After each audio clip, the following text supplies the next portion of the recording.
안녕하세요. 뻔뻔한 복도빠입니다. 구독과 좋아요, 알림 설정, 회원가입 부탁드리겠습니다. 오늘 중국발 금융위기 상당히 거세게 몰아치는 토요일이었습니다. 거의 규모만 380조. 금융회사 하나가 이 정도 규모면 어마무시한 금융 파산이 아니라 금융 쓰나미 아니겠습니까? 지금 중국이 베일에 가려져 있어서 그렇지 부동산에서 시작된 전방위적인 위기는 모든 분야를 초토화시키는 그런 상황으로 가고 있죠. 바로 자산이 한때 380조에 육박했던 안방보험이 파산 절차에 돌입을 하게 됐습니다. 말 그대로 안방에서 파산을 하게 되네요. 작년 헝다, 비구이위안 등등 부동산 기업이 넘어가더니만 이게 금융권으로 확산되는 조짐을 보이고 있다는 얘기죠. 이례적으로 민영기업으로 출발을 해서 중국 금융 분야에서는 거의 탑을 찍을 정도로 성공한 사례로 평가를 받았던 곳이었는데 전격적으로 막을 내리는 수순으로 가고 있다라는 얘기입니다.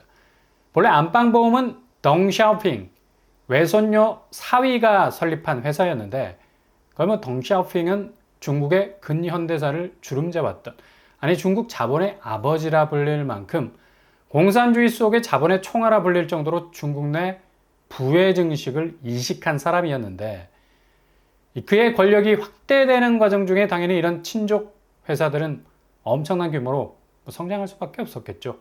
그러다가 2017년에 안방보험 회장이 구속이 되고 경영권은 그대로 중국 당국으로 귀속이 되어버렸습니다.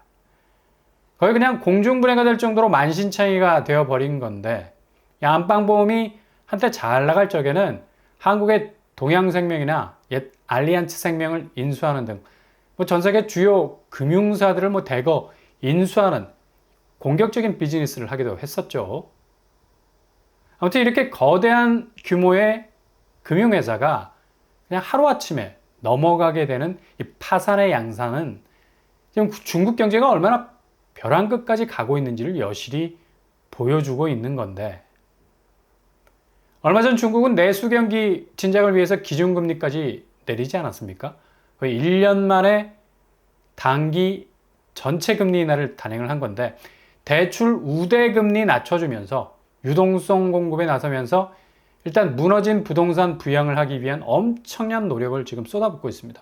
그럼에도 불구하고 이 꼼짝하지 않는 부동산 경기는 계속해서 하강 국면으로 가고 있는 추세를 보이고 있는 건데, 위안화 약세가 계속적으로 진행이 되다 보니까 무역 장벽은 갈수록 높아지고 관세로 중국을 두들겨 패기 시작하는 분위기가 미국에서부터 유럽까지 이어지는 경향이 강해지니까 중국은 위안화 약세를 평가절하로 끌고 가서 자국의 제품을 보다 저렴하게 파고들게 하는 그런 전략으로 갈 수밖에 없다는 얘기죠.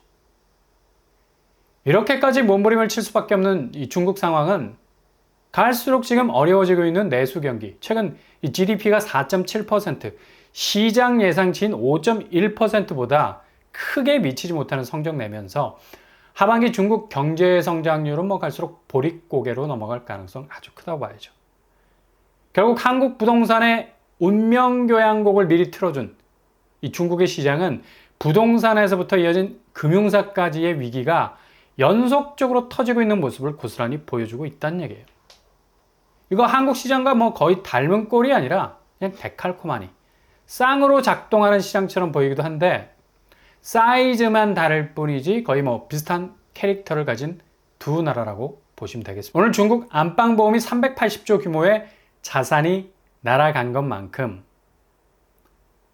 한국 금융시장도 상당한 위험 요소를 떠안고 이게 터지네 마네 터지네 하고 있는 건데, 최근 나이스 신용평가 본부장이 금융사 신용도 하방 압력이 IMF 이후로 최고의 하향 압력을 받고 있다는 사실까지 말을 했는데요.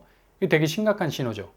그만큼 금융 부분에서 위험 신호들이 쫙 깔려 있다고 볼 수가 있겠는데, 문제는 추가 손실, 그러니까 금융권이 보이고 있는 위험 지수가 더욱 높아지는 이 실제적인 현장에서의 자본 잠식 상태가 굉장히 그 수치가 높아진다는 건데, 최악의 경우 지금의 상황에서 억지로 5조 원 정도의 충당금을 확보해 놓은 이 저축은행 같은 경우는 추가 손실이 8조 7천억까지 올라갈 수 있는 그런 위험도를 나타내고 있다는 얘기입니다.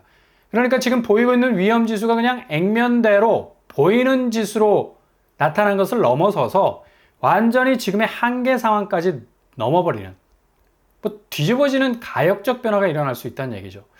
이렇게 되면 저축은행 예를 들어서라도 거의 3조 이상의 펑크가 나게 되는 건데, 금융권에서 이 정도의 이 추가 손실이 발생을 하게 된다는 건 연쇄적인 융합 반응이 충분히 일어날 수 있는 위험이 도사리고 있다는 얘기죠. 지금 금융사들 충당금 넉넉히 쌓아놓고 그렇게 쌓아놓은 이 충당금이라는 성벽 뒤에서 뭔가 안전지대를 생각하는 것 자체가 오판이라는 얘기죠.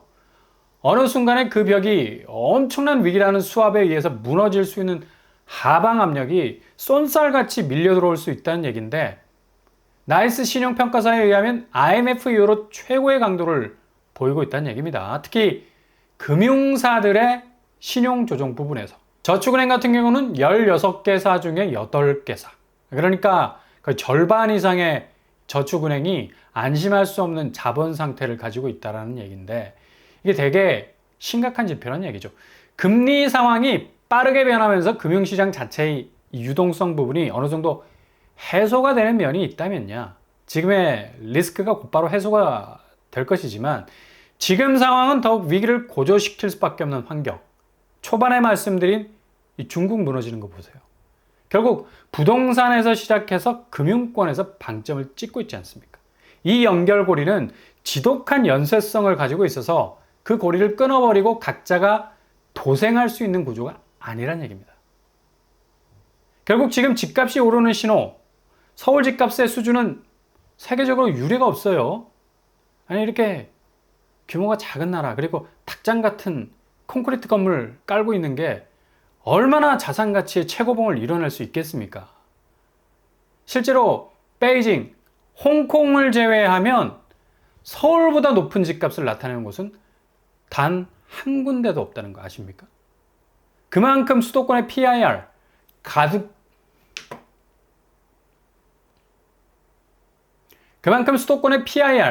가구 소득 대비 주택 가격 비율이 뉴욕, 런던, 파리를 추월한 지 이미 오래입니다. 이게 말이 됩니까? 그만큼 지금 집값 상황은 너무 비정상적이고 시장 자체가 왜곡되어 있다는 것을 이 아주 단순한 액면적인 기록을 봐도 여실히 보여주고 있는 그런 대목 아니겠습니까? 결국엔 상고하죠. 작년 2023년 특례 보금자리론이 쏟아져 나오면서 집값이 이상징후 보이다가 다시 하반기에 떨어졌다가 이번에는 신생아 대출이 깜빡이 켜지 않고 끼어들면서 다시 집값을 자극하고 있는 그런 상황인데, 이런 상황에선 한국은행은 절대로 기준금리 내릴 수가 없어요. 설령 내린다 해도 2% 초반으로 갈 수 있는 물가지표가 요원하기 때문에 경제는 더욱 꼬이게 되는, 인플레 상황에서 저성장으로 가게 되는 완벽한 디플레가 구현이 됩니다. 저출산 도와주려 했던 신생아 대출이 결국엔 집값을 더 자극하게 되고, 그 집값 때문에 떨어진 출산율은 다시 올라가는 집값 때문에 더 떨어질 수밖에 없는 악순환이 반복되고 있다는 얘기예요. 결국 전세자금 대출이 전세금 천정부지로 올라가게 만들어서 세입자들 보증금 눈탱이 밤탱이 되는 사태로까지 오게 한 케이스하고 너무나 똑같은 이치죠. 지금 시장이 왜곡되었다고 말할 수 있는 건 이렇게 들썩거리는 것처럼 보이는 집값이 오직 서울에서만 난리 부르스를 춘다는 얘기입니다. 서울을 싹 걷어내버리면 지방은 거의 거품이 사라지고 저평가 구간에 이미 돌입을 하지 않았습니까? 그러니 부동산 전체 시장이 추세로 볼 때는 이상 과열 현상이 지금 서울에만 집중되어 있는 건데, 이건 전체 부동산 시장 밸런스에서 다시 역공을 맞을 수 있는 기울어진 운동장이라. 아무리 뽀로를 찬다 한들 한쪽으로 기울어진 쪽으로 돌아올 수밖에 없기 때문에 서울을 제외한 버블 붕괴 현상은 이후 서울도 고스란히 그 충격을 흡수할 수밖에 없는 그런 수순으로 갈 수밖에 없다는 얘기죠. 결국 부동산 불패에 대한 신념이 내부적으로 깨질 수 있는 위기가 다시 봄, 여름, 가을, 겨울이 순환되는 것처럼 겨울로 가고 있는 지방 집값의 연쇄성은 결국 서울까지 연계되어 있을 수밖에 없기 때문에 경제지표, 물가지수, 환율 변동, 금리 불확실성, 이건 뭐 서울지방 고화를 막론하고 동일하게 지배를 받을 수밖에 없는 시장 상황이라 서울은 더욱 충격적일 만큼의 쇼크로 이어질 가능성도 충분히 있다고 볼 수가 있죠. 그런데 지금 최고속으로 늘고 있는 가계대출, 가장 위험한 엑셀이라고 볼 수 있는 게 이건 급발진보다 더 무서운 겁니다. 결국 추세 따라 꼬리 물기를 하는 건데 지금 집값이 오른다는 신호를 제대로 받은 대기 수요 쪽에서 가계대출을 한 달 만에 7조 2천억을 땡겼어요. 한 달 만에 주담대가 이 정도로 증가한 건 거의 뭐 3년 3개월 만에 최대폭. 집값 하방 압력이 본격적으로 시작될 폼을 딱 잡고 있는 상황에선 정말 고점에다가 돌을 끙끙거리면서 올려놓자마자 그 바위가 아래로 쏜살같이 떨어지게 되는 일과 같은 일들이 벌어지게 된다는 얘기죠. 한마디로 걷잡을 수 없게 된다는 건데 은행권이 아마도 추가금리 인상에 나선다 한들 특례대출이라는 뒷문이 활짝 열려있는 상태에선 더 이상 뭐 그들을 막을 수는 없다. 무슨 뭐 영화 제목 같아요. 더 이상 그들을 막을 수 없다. 결국 그렇게 뼈를 갈아가면서 올려놓은 정상의 자금들은 급작스럽게 가치 하락이라는 꼭대기에서 굴러떨어지는 바위, 그리스 신화에 나오는 시지푸스가 굴린 돌처럼 여지없이 추락하게 되는 위험이 아주 농후한 냄새가 벌써부터 진동을 하기 시작을 했다. 거의 뭐 역대급으로 땡긴 게 신의 한 수가 아니라 최악의 악수가 될 수도 있는 위험자산 될 수가 있다는 얘기죠.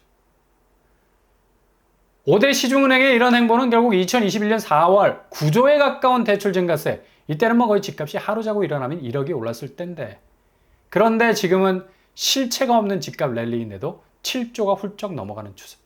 결국 이런 레버리징 자체가 거의 디레버리징, 빚을 갚는 것으로 불가하게 만드는 개인 디폴트로 전이될 가능성이 아주 높다는 얘기입니다.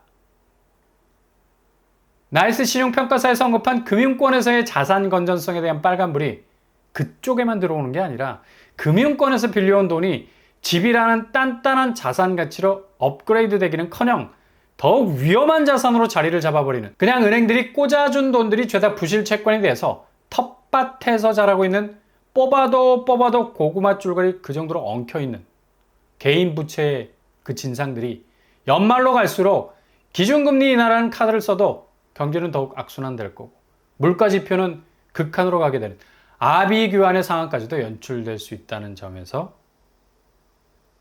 오늘 터진 중국의 안방보험 380조 자산 파산 선고는 한국 부동산 시장 그리고 연계된 금융시장에 엄청난 전조 경고를 던져주는 일이 될 수 있을 것 같습니다. 그러니 정말 조심하시라. 봄 기운에 얼음이 녹았다 생각해서 살얼음판 잘못 디뎠다가는 골로 갈 수 있다는 얘기죠.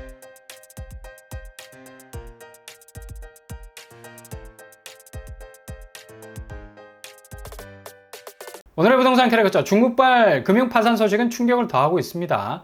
380조 규모의 파산은 이제 부동산 자산에서부터 시작돼서 금융권으로 본격 확산이 되는 듯 보이고, 이거 고스란히 한국 쪽으로 밀려 들어오는 쓰나미 충분히 될 수가 있어요. 전후좌우 어떤 호재도 없는, 실체 없는 서울 집값의 상승세는 위태위태. 그 위에 대출로 땡겨온 자산들이 결국 파산으로 갈 수도 있는 위험을 고스란히 드러낼 수 있는 하반기 경기 침체와 물가 상승, 게다가 금리 변동성의 환경 속에서 엄청난 혼란이 자초될 가능성 높다는 얘기입니다. 오늘도 응원합니다. 항상 여러분의 길이 꽃길만 되실 수 있길 바랍니다. 이상으로 뻔뻔한 복덕방을 마치겠습니다. 구독과 좋아요 부탁드립니다. 감사합니다.